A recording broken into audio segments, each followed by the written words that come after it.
Islamist Al-Shabaab fighters in Somalia have abandoned their bases in Mogadishu. Somalia's president says his troops have defeated the rebels, but Al-Shabaab spokesman says it is not a retreat, but what he calls a change of military tactics. It's hoped the pullout will bring some stability to the Somali capital. The withdrawal comes a day after at least 7 people died during a food riot at a camp there. Gunmen opened fire and looted truckloads of food aid. Well, joining us now here in the studio to talk about the situation in Somalia is Afyare Elmi. He is a professor of international affairs at Qatar University. Thank you very much for speaking to us. Al-Shabaab have never previously entirely abandoned anyway, Mogadishu. Why are they leaving now, in your opinion? And what does this retreat, even if they say it's a tactical retreat right now, what does this suggest about their grip on Mogadishu and the fight in the rest of the country?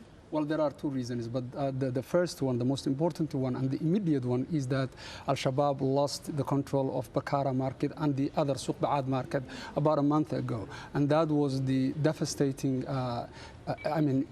time that they have realized that they may not be able to sustain a war that they were facing against AMISOM. I think that was the immediate cause that forced Al-Shabaab to leave. But on the wider part, there have been a debate within Al-Shabaab that some of them realized early on that they could not sustain conventional war against AMISOM and TFG, so they wanted to abandon. If that group won, mainly the internationalists, if that group so won there's the a debate, rift within Al-Shabaab? Yes, there is a rift within Al-Shabaab, and some of them have been arguing for a while that they cannot sustain conventional war against AMISOM.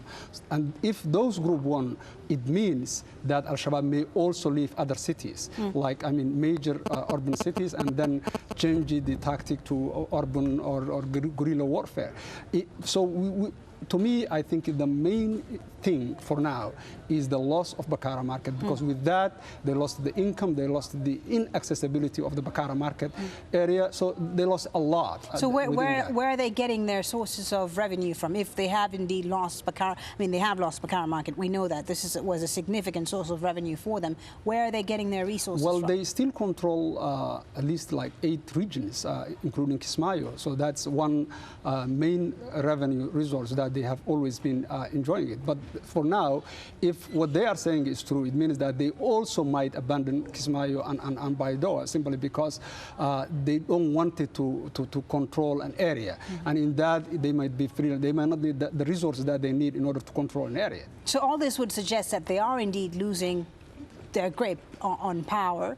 And where does this then leave the transitional government? And is there still support for Al-Shabaab among the Somali population, given what's happening right now in the Horn of Africa with the drought going on, the food crisis and so on? Is there still support for them among Somalis? Well, I said before, and I'm repeating again, that Al-Shabaab has outlived the time that they were supposed to live, simply because they existed because the government was not able to defeat. On the weakness of the competitors was the source of strength for them. So for me, I think they have already outlived their time.